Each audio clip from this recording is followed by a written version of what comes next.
All right, guys. Welcome, welcome, welcome. So, doing a little bit of a follow up on the story, the investigative report we had that came out last week. If you haven't checked, we had another one that came out this week, but the story in North Carolina. Hi, guys. Come on in. Come on in. The story here in North Carolina is this: a new bill came out that we like this bill. It would address with a very heavy hand sexual groomers and teachers that have committed sexual acts against children in the classroom. There should be felony enhancement. So part of the bill has that.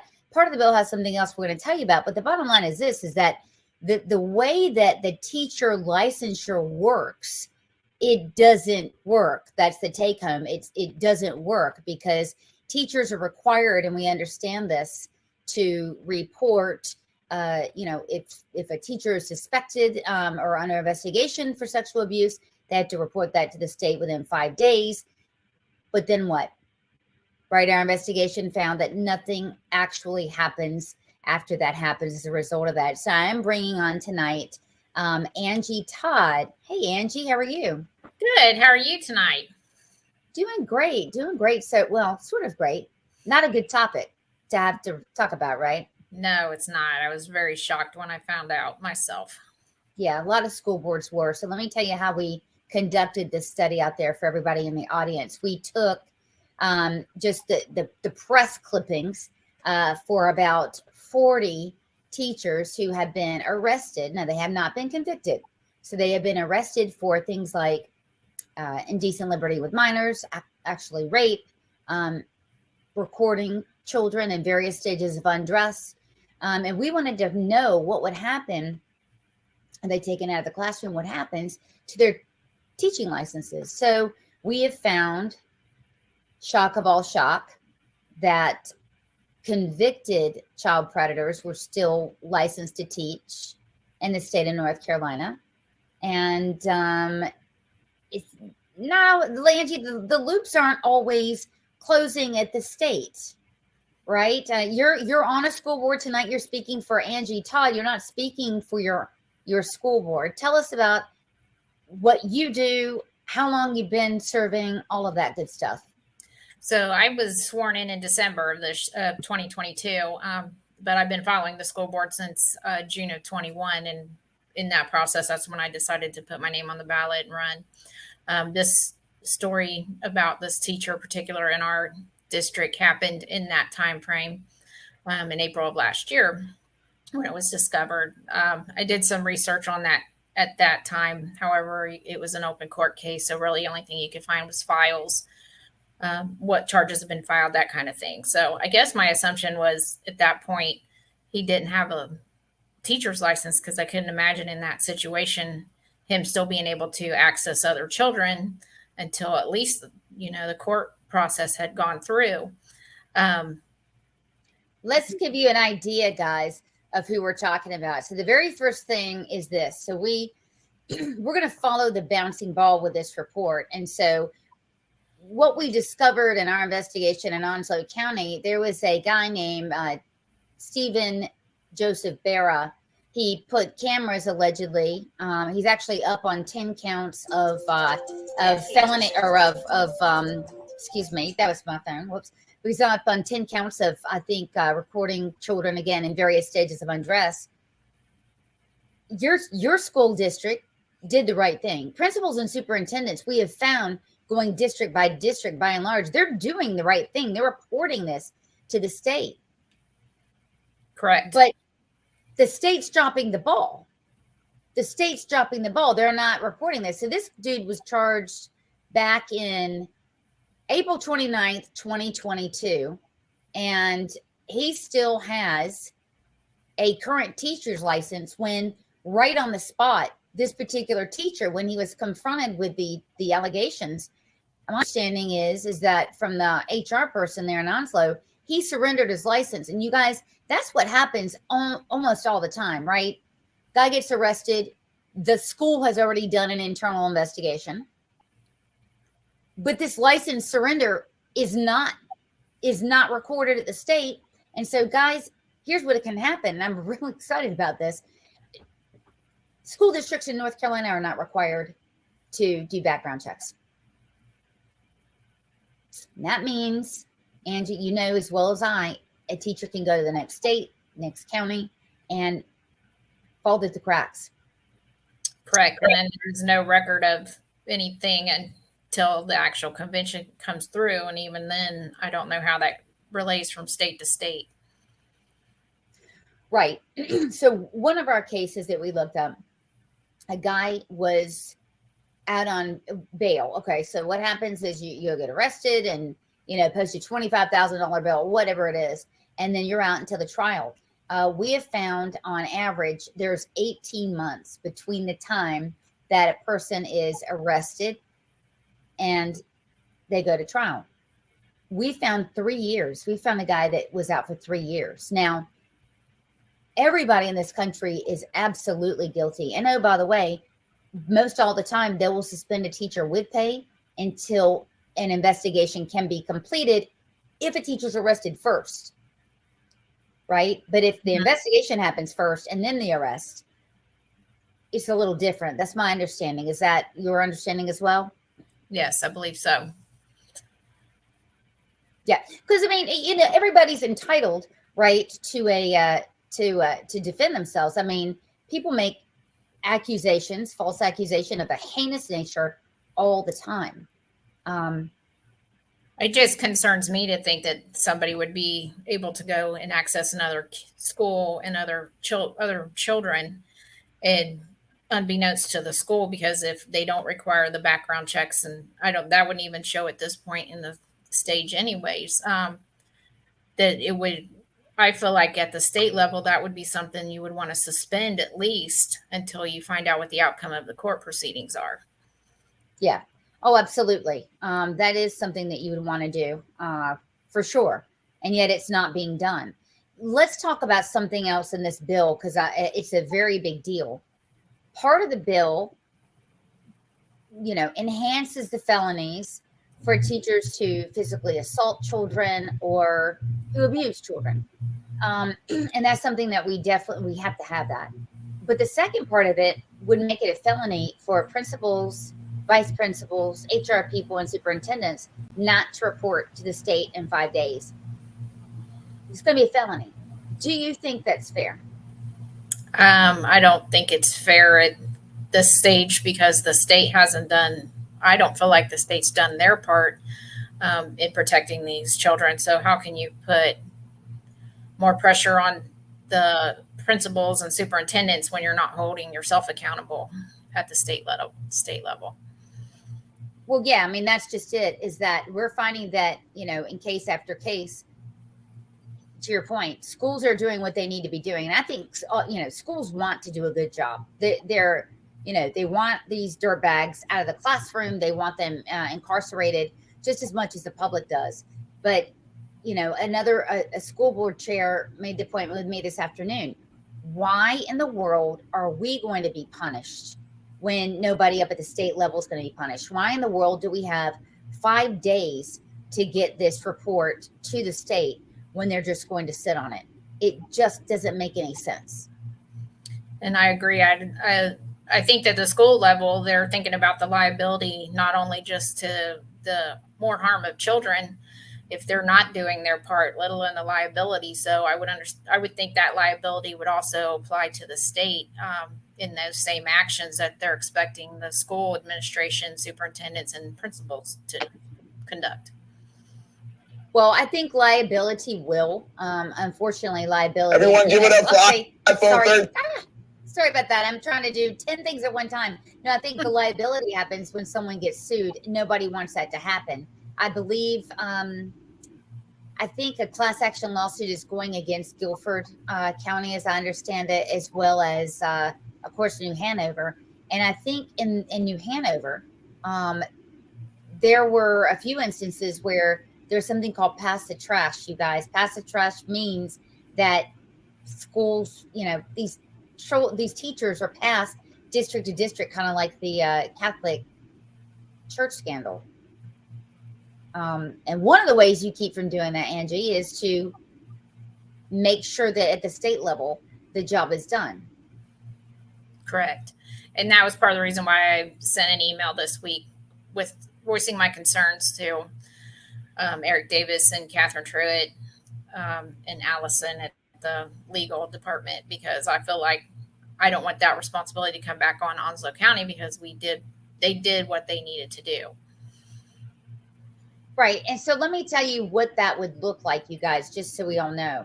So let's say that, you got a Principal Smith who, had an instance, God forbid, does happen, but had an instance of, sexual assault or whatever. He faxed in all the requisite paperwork, etc. And all of a sudden somebody's reading the reports, a month later, and then looks and his teacher's got their license, still in good standing. And there are a lot of them like that. We don't want the principal to get charged with a felony. Correct. There's an online system for a reason. If you're not going to use the online system, then why bother putting the law in there, right? Right. Yeah. And so I know the platform, we supported you in all fairness, but safety was a central part of your platform. Tell me what kind of policies you guys are looking to pursue to make the schools safer. We're looking at doing assessments, like threat assessments, as far as the risks go right now. I think those are in process, is my understanding. We are also looking at, I guess, same-sex searches was something that came up last week. So or last year. So we were working on stronger policies for that, and putting those in place. What does that mean? Because, all right. So we had a student, there was a question on whether there was the way it should have been handled at the time. Oh, I remember. Right. And so it was a disciplinary thing. Correct. Yeah. So Senator Lazara actually filed a bill that makes that a little stronger too. It hasn't been heard on the floor or anything yet. So we're actually going through our policies right now, and I tried to incorporate a couple of things that were from his bill that he filed, and then just basically putting more restrictions on how the same-sex searches are conducted within the schools. And that means, you guys, if somebody is suspected of having contraband, that a male has to check a male, a female has to check a female, and I believe there's got to be a witness there too, which makes total sense. Correct. It's supposed to be of the same sex as well. Okay. All right. So everybody in the room has to be of the same sex. Makes total sense. It would make me extremely uncomfortable to be frisked by yeah. And I think that the verbiage on what constitutes, I'm trying to think of the word, reason to conduct the search. The verbiage on that's a little more direct. It has to be something that's substantiated, not just something that was told to somebody. Yes. Okay. Before that can be done. I would like to see in the policy that the parents are called, or there's an attempt to make contact with the parent before that's conducted as well, especially if it's a very intrusive search. Well, yeah, it makes total sense. I mean, we understand that you need to do a search if you've got something in your waistband or whatever. But yeah, there's a way it's got to work. So I was struggling to find this, I'm trying to get on the screen. That's what I was monkeying around with. But this is the guy. Wait a minute. This isn't the guy. Hold on a second. Sadly, this is another guy that we actually even have to put up here. But I tell you, this is a guy from Lee County who, like Onslow, everything by the book. This guy surrendered his license. He's actually sitting in prison right now, surrendered his license, and still it says 6/30/2025. Now, we don't have to worry about him getting out because, as I said, you guys, this guy in particular, it's a really a very well publicized case. This killer, he's not going to present a threat to the public because I think his bond was, something like on the order of $2 million to make sure that he can't get out. And that's a very wise thing to do. Not a lot of judges are that strict on this. So I'm going to show you this. There's not a lot that has come from the Department of Education, the Federal Department of Education, but this is something that is actually useful, and I'm going to show it to you. So this is really the best practice, like the gold standard, you guys, of how to keep the state school system safe. Number one, hiring right here. Ding, ding, we have a problem because in North Carolina, there is not mandatory fingerprinting and not mandatory criminal background checks. Now, before you get your teacher's license, yes, there is. And so that's one thing, but it doesn't matter because you're right. Because I mean, as we see, you can have a current license. We've proven that over and over again. And yeah, so, check certification status of applicants, eligibility for employment in prospective state, etc. Well, you know that they're going, that also includes at the state, right? Are you licensed, etc. Require the applicants to provide a statement disclosing any investigations, or suspensions. Again, Angie, that number one, that's supposed to be on the state website right there. Right. So there you go. This is something else. In the state of North Carolina, it is not required that you have to check with every single school person's worked with or work for. That's got to change. Disclosures, this would help, follow up, etc. A lot of this is saying, hey, we're going to rely on self-report. Now here is where it gets upsetting. Right here, when you go to this gray part, whoops, every time I enlarge it, you guys can't see it. So this is where the state is falling down. Require school district state employees to report sexual misconduct to local law enforcement check agency, Title IX coordinator, and the state teacher licensing administrator under law. That's Catherine Truitt. She probably has people on like her ethics department internally do that, but that's failing right there. Right. Yes. So the second part, require SEA, you guys, that state education agency, to investigate allegations of sexual misconduct, take disciplinary actions against applicants, former employers, current employers for not complying with a statute, monitor statewide criminal justice, public safety, and teaching licensing database. Catherine Truitt, it's her responsibility, is failing to do that. Eric Davis is the board chair. He takes responsibility for this also, right there.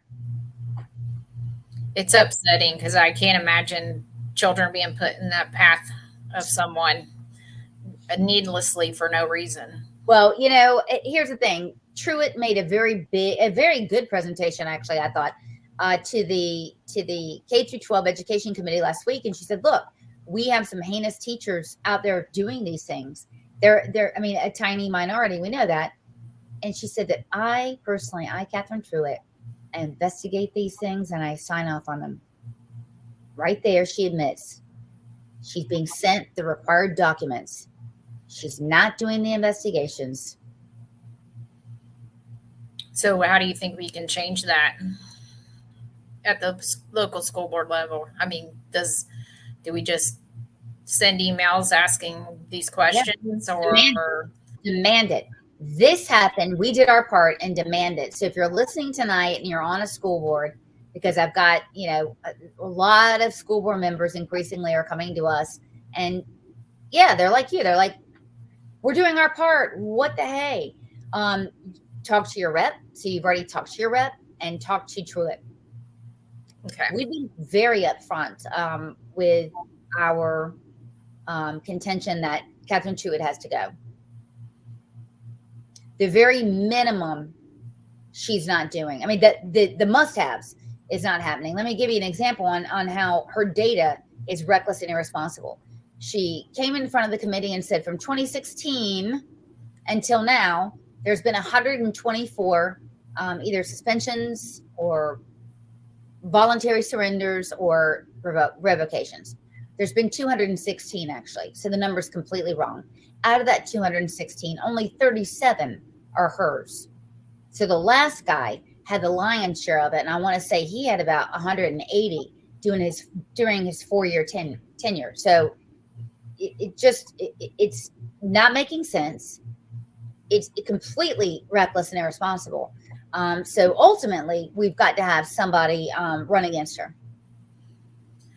Yeah, and I'm kind of baffled at when he voluntarily gave up his license. At that point, that should have superseded anything else, and it should have been entered into the website. Absolutely. We have a conviction. We have a guy who's been convicted. He's on the sex offender registry. He still has a license in good standing with the state.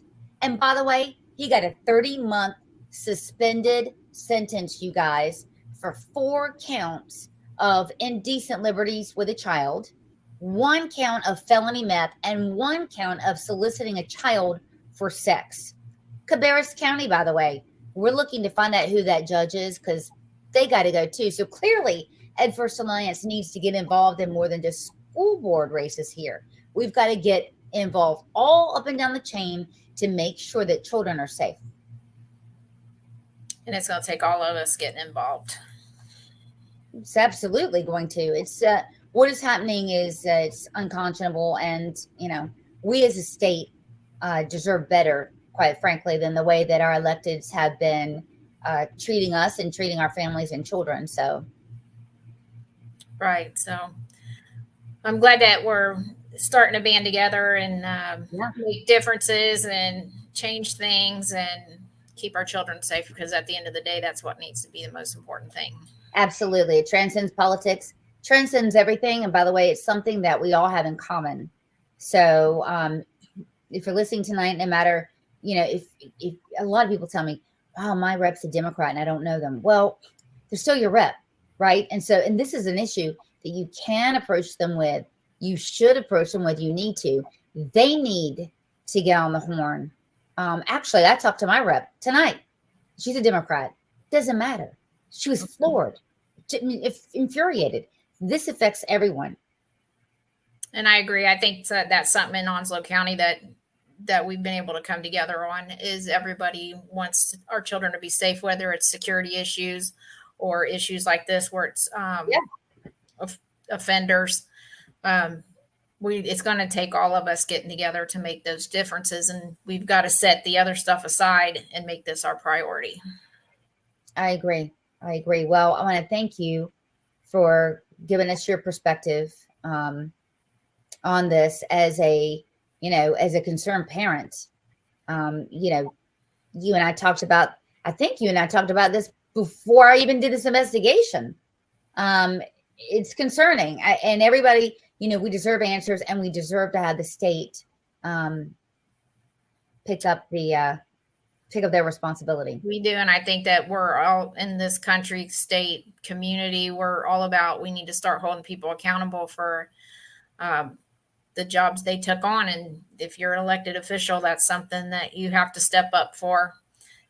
And that needs to apply at all levels. So absolutely. It's all about accountability, not about excuses. So, well, thank you again for coming on tonight and giving us your point of view. Just so you know, guys, calendar-wise, we've got Melissa Mason coming on Thursday. She is a current board member in New Hanover. They've had a lot of problems. She called me up and said, hey, I've got to sound off on this. We cannot have a pass the trash is what they call it, Angie, going from district to district. We're going to take care of it at the district level.